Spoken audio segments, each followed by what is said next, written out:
Bonjour à tous, bienvenue sur l'étoile de l'univers. Je vais vous parler aujourd'hui de la pleine lune du 27 novembre à 4,51 des Gémeaux et à 9h19 GMT. Alors cette pleine lune, c'est une pleine lune qui est assez énergique, qui apporte beaucoup d'impulsivité, de tension belliqueuse, une envie de bouger, une envie de changer les choses. On peut déjà le voir par rapport à tous les traits rouges, les carrés et les oppositions. La pleine lune est en Gémeaux. C'est un signe d'air, un signe mutable de communication, un signe d'échange, de partage, de relationnel, un signe de curiosité, de joie de vivre. Il est bon de retrouver aussi son enfant intérieur lorsque la lune est en Gémeaux. Un signe de vivacité d'esprit. Il peut y avoir avec la lune en Gémeaux des déplacements, des déménagements, des mutations. Cette pleine lune en Gémeaux apporte une facilité dans la prise de parole, de l'écriture et des nouveaux apprentissages. La lune représente l'émotionnel, comme vous le savez, le psychisme. Et en Gémeaux, le mental et la communication peuvent être perturbés. Surtout que l'on peut voir qu'il y a face à cette lune le Soleil et Mars en conjonction. On peut être dans l'éparpillement, mais aussi dans la réactivité, dans l'impulsivité, avec ce Mars qui est là, dans le Sagittaire, qui peut entraîner des erreurs, de l'impatience. On peut aussi brasser de l'air. Nos émotions peuvent influencer nos actions et on peut s'emporter. Et cette conjonction du Soleil et de Mars était déjà là à la nouvelle lune, on pouvait déjà le voir, il y avait déjà ce parfum un peu d'impulsivité et d'agressivité. Et là, on peut, en plus de cette opposition à la lune est en carré à Saturne, le Soleil est en carré à Saturne et Mars est en carré à Saturne. En fait, on peut bien voir que ça fait un triangle. Vous voyez que de la Lune à Saturne, il y a un trait, de Saturne à Mars et de Saturne au Soleil, il y a un autre trait. Et en fait, on voit aussi l'opposition avec les petits pointillés Soleil, Mars, Lune. Saturne est là pour mettre un frein, pour amener un peu des hésitations à agir. Il propose du calme, de la sagesse, du contrôle, une certaine clarification, une certaine structure. On veut bien agir, on peut agir, mais Saturne dit hop là, pas n'importe comment. Il faut faire attention, il faut se structurer. Saturne carré Mars, c'est un peu l'ambiguïté. Saturne, c'est les freins et Mars, c'est l'élan. Donc, on ne sait pas trop. Est-ce qu'on y va? Est-ce qu'on freine? Est-ce qu'on fait un pas en avant? Est-ce qu'on fait deux pas en arrière? On ne sait pas comment faire. Mais Saturne, il est là aussi pour la Lune, pour le Soleil. Et il nous dit de freiner, de ne pas accélérer, de réfléchir sagement, posément, de prendre du recul, du temps. Si vous avez vu les animaux guides sur ma page Instagram, sur ma page Facebook ou YouTube, du 20 au 27, on avait l'ours et le crocodile, les animaux qui nous proposent leurs bons conseils. Et avec l'ours, c'était qu'il fallait hiberner, rentrer en soi, être dans l'introspection.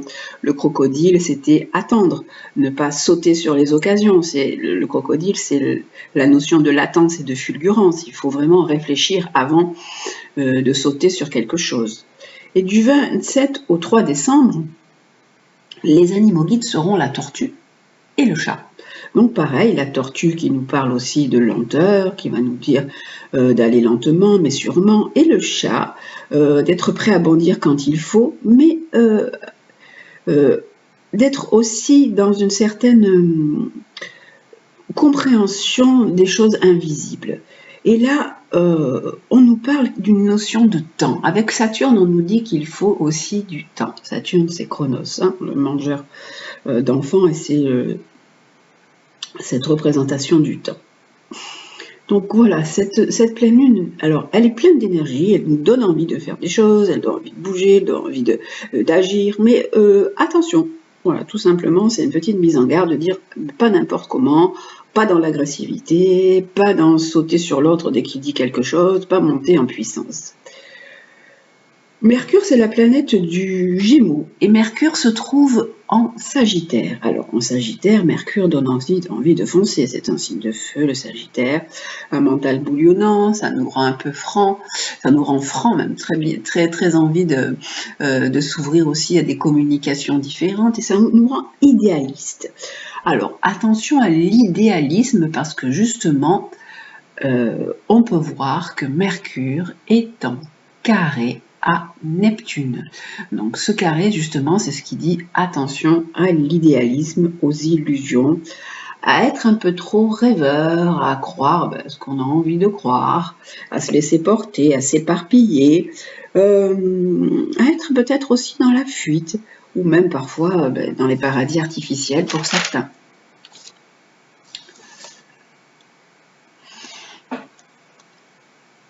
On peut également voir notre belle Vénus qui est en Balance. Alors Vénus en Balance, elle est très à l'aise, elle est très belle dans le signe, puisque c'est son signe.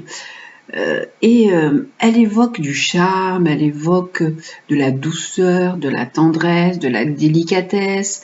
Elle amène vraiment de la sensibilité. Et on peut voir que Vénus, elle est en sextile à ce Mercure.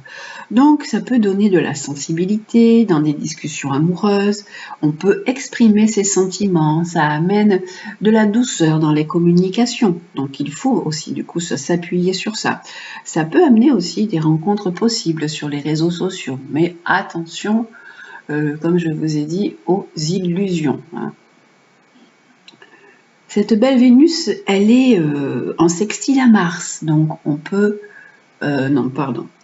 cette belle sextile, elle est en carré à Pluton. Et elle nous propose des remises en question, des transformations, des changements, qui sont favorisés du coup par des discussions pour clarifier les choses. Donc toutes ces remises en question qui sont là, les changements sentimentaux peuvent être aidés par de la communication, puisqu'on a vu qu'il y a Mercure en sextile à Vénus, qui amène vraiment une tendance à pouvoir exprimer ses sentiments, à être dans le charme. Mars, il n'est pas qu'en mauvais aspect, il a aussi un joli petit aspect qu'on peut voir. Mars est en sextile à Pluton.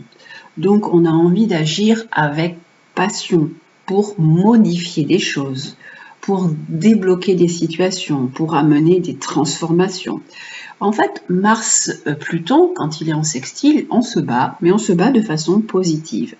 Mais bien sûr, attention toujours à cette agressivité, à cette impulsivité, avec l'opposition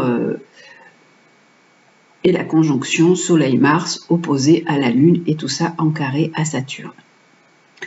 On a de jolis aspects qu'on peut voir avec Neptune. Neptune, lui, il est là et il forme des beaux aspects avec Uranus, avec Pluton. Et il nous propose, avec Uranus, de l'inspiration, de l'intuition. Ça peut créer des liens originaux, ça donne envie de partager son savoir. Avec Pluton, ça donne une compréhension vraiment profonde, accrue, une créativité en hausse. Ce Neptune nous donne de l'intuition, de l'empathie, une certaine foi, une certaine spiritualité. Et il nous aide dans cette pleine lune.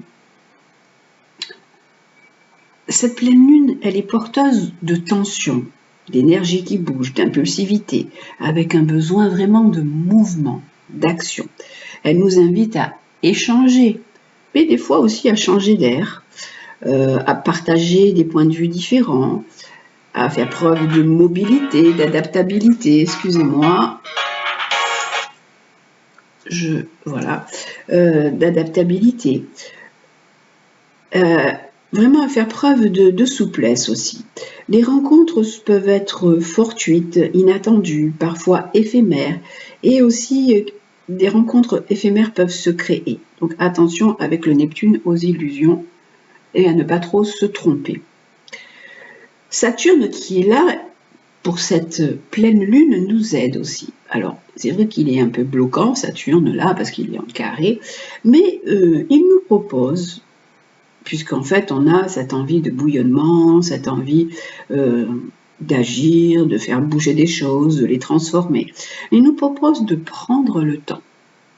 Il y a cette question de temps qui est là, de prendre le temps de communiquer convenablement, sans s'emballer, de prendre le temps de percevoir la beauté de ce qui nous entoure, de ne pas être dans l'action-réaction, de prendre du recul, de faire preuve de souplesse et d'adaptabilité et de ne pas exagérer les choses.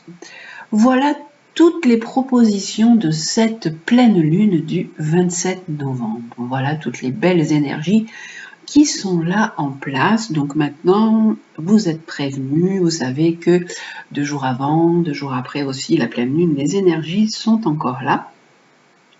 Donc attention à la façon dont vous communiquez, la façon dont vous vous exprimez, et peut-être même à des choses brusques, de ne pas être dans avoir envie de bouger pour bouger, et dans Mars, Soleil, Mars, des fois ça peut aussi donner des petits accidents. Donc attention, faites attention à vous. Voilà, je vous souhaite une très très belle pleine lune. Prenez bien soin de vous. Je vous embrasse et je vous dis à très bientôt.